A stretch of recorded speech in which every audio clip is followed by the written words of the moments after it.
திமுகல இப்போ ஒரு பெரிய மாற்றம் வரப்போகுது அப்படின்னு சொல்றாங்க. அது என்ன அப்படின்னா, வயது வரம்பு, கால வரம்பு, 77 கட்சி மாவட்டம் இருக்கு இல்லையா, அது 110 மாவட்டமா பிரிக்கிறாங்க. புதிய தலைமுறைக்கு ஒரு வாய்ப்பு கொடுக்க போறாங்க. நீண்ட காலமா பதவியில் இருக்கிறவங்களுக்கு ஒரு மாற்றம் வரக்கூடிய ஒரு சூழல் வரப்போகுது. இதெல்லாம் பார்த்ததும் ஒரு சாதாரண பொதுமக்களுக்கு ஒரு கேள்வி வரும்.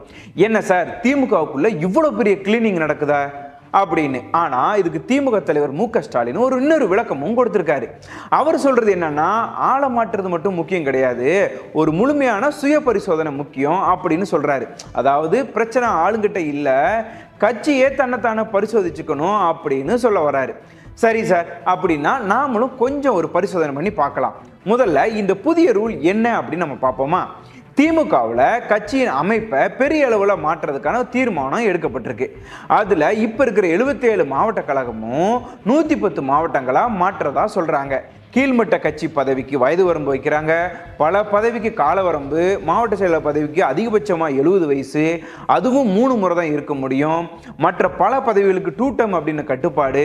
இதோட நோக்கம் என்ன அப்படின்னு கேட்டால், அதுக்கு திமுக தரப்பில் சொல்லப்படும் காரணம் என்னன்னா, புதிய தலைமுறைக்கு அதிக வாய்ப்பு கொடுக்க போறாங்களாம்.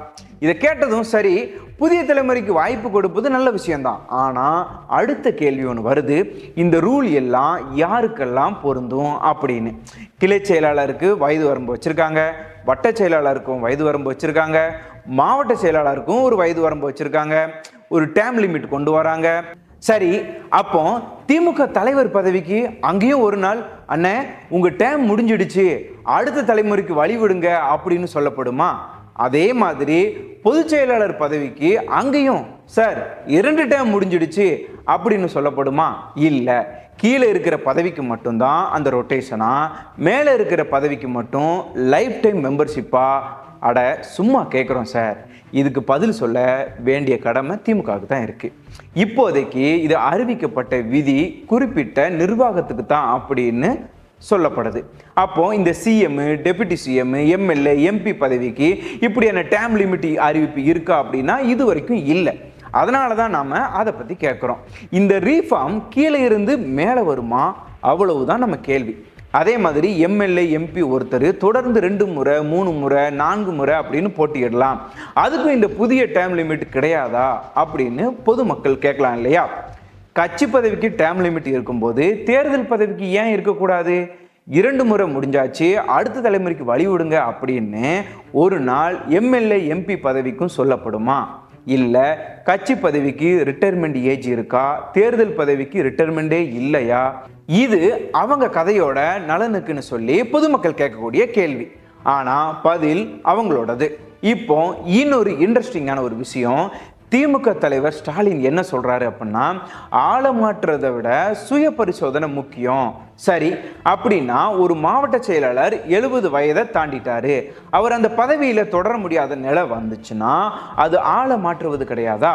ஒருத்தர் 3 டேம் முடிச்சிட்டாரு, அவருக்கு பதிலாக இன்னொருத்தர் வந்தா அது ஆள மாற்றுறது இல்லையா? அப்படின்னா ஆள மாற்றக்கூடாது, ஆனா பதவிக்கு ஆள மாற்றலாம் அப்படின்னு ஒரு புது வகை செல்ஃப் ரிவ்யூவா இது? அட நாங்க சும்மா கேட்கிறோம், இது என்ன வகையான ரிவ்யூ அப்படின்னு. இப்போ இன்னொரு விஷயம் என்னன்னா, இப்போ வெளியாயிருக்கக்கூடிய அந்த தகவல் படி 70 வயதை கடந்த அந்த 13 மாவட்ட செயலாளர்களுக்கு இந்த புதிய விதியால மாற்றம் வரக்கூடிய ஒரு சூழல் இருக்குன்னு சொல்லப்படுது. பல வருடமா கட்சியில முக்கிய பொறுப்புல இருந்த மூத்த நிர்வாகிய இதுல இருக்கிறாங்க. ஆனா ஒரு விஷயத்தை தெளிவா சொல்லணும், இவங்க எல்லாருமே பதவியை இழந்துட்டாங்க அப்படின்னு இப்ப நம்ம சொல்ல முடியாது. 110 மாவட்ட அமைப்பு உருவான பிறகுதான் எந்த பொறுப்புல இருப்பாங்க அப்படிங்கிறது முழுமையா தெரியும். அதனால இவர் போயிட்டாரு, அவர் போயிட்டாரு அப்படின்னு நாம சொல்ல வரல. ஆனா பதவி போகக்கூடிய நிலை வந்திருக்கு அப்படின்னு சொல்லப்படுறது உண்மையா இருக்கு.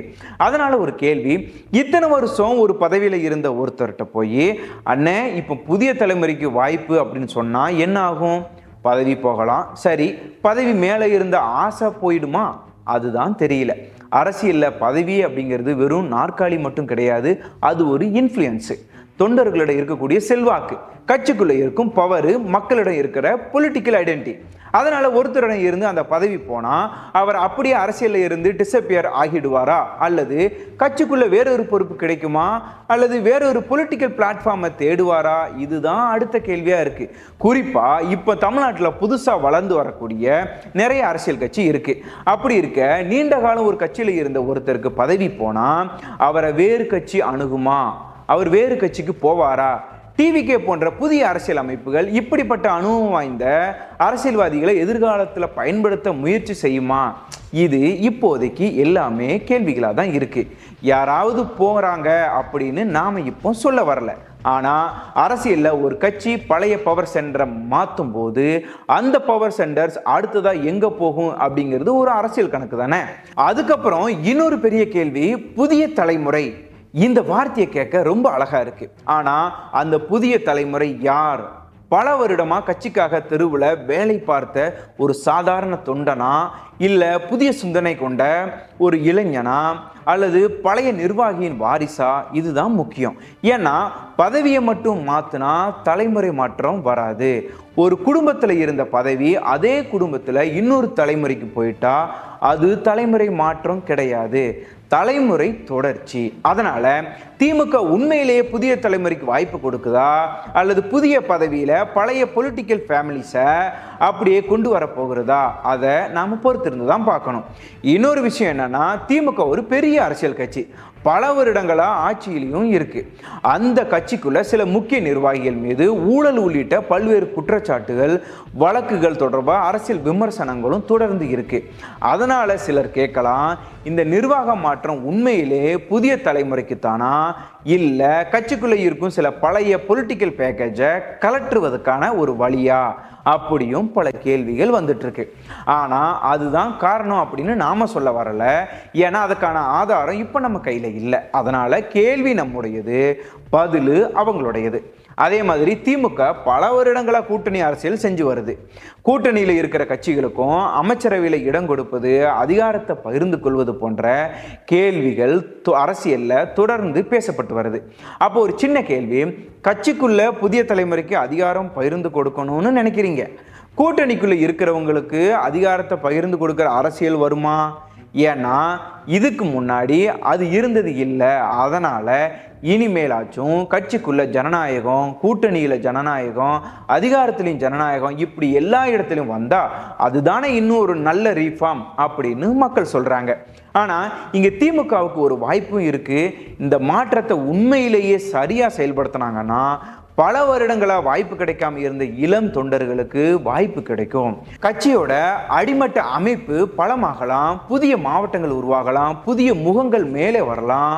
அது நடந்தா இந்த ரீஃபார்மை வெறும் பதவி மாற்றம் அப்படின்னு சொல்ல முடியாது. அதுதான் உண்மையான நிர்வாக மாற்றம்.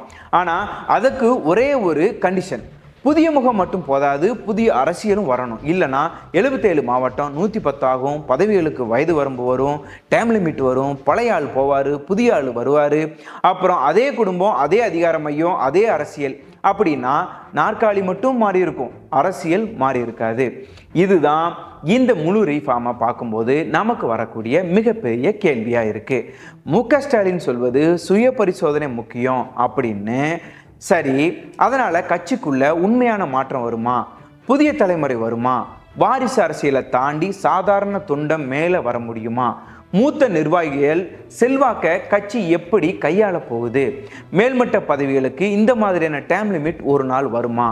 எம்எல்ஏ எம்பி பதவிகளுக்கும் இதே கேள்வி எழுமா? இந்த மாற்றங்களுக்கு பிறகு யாராவது வேறு அரசியல் பாதையை தேர்வு செய்வாங்களா? இதுக்கெல்லாம் இப்போ பதில் இல்லை. காலம்தான் சொல்லணும், திமுக தான் சொல்லும். ஆனால் ஒரு விஷயம் மட்டும் நிச்சயம், திமுக இப்போ தன்னுடைய கட்சி அமைப்பை மாற்ற போகிறாங்க. அதனால் அடுத்த சில மாதங்கள் யார் வரப்போகிறாங்க அப்படிங்கிறத காட்டிலும் யார் விலக போகிறாங்க, யாருக்கு வாய்ப்பு கிடைக்க போகுது, யாரோட வாரிசு வரப்போகிறாங்க, யாருடைய பொலிட்டிக்கல் இன்ஃப்ளூயன்ஸு தொடரப்போகுது என்பதை தான் எல்லாரும் கவனிச்சிட்டு இருக்காங்க. கடைசியாக ஒரு கேள்வி மட்டும், திமுகவோட புதிய ரூலு பதவிகளை மாற்ற போகுதா, அல்லது திமுகவின் அரசியல் கலாச்சாரத்தையே மாற்ற போகுதா? அதற்கான பதிலை அடுத்த சில மாதங்களில் அந்த கட்சியை சொல்லிடும். திமுகவோட இந்த புதிய அணுகுமுறையை பொதுமக்களாகிய நீங்க எப்படி பார்க்குறீங்கன்னு உங்க பதில்களை கமெண்ட்ல பதிவிடுங்க. மீண்டும் ஒரு உண்மையான செய்தியில் சந்திப்போம். நான் உங்கள் வினோத். இது ஃபயர்லைன் தமிழ். நன்றி, வணக்கம்.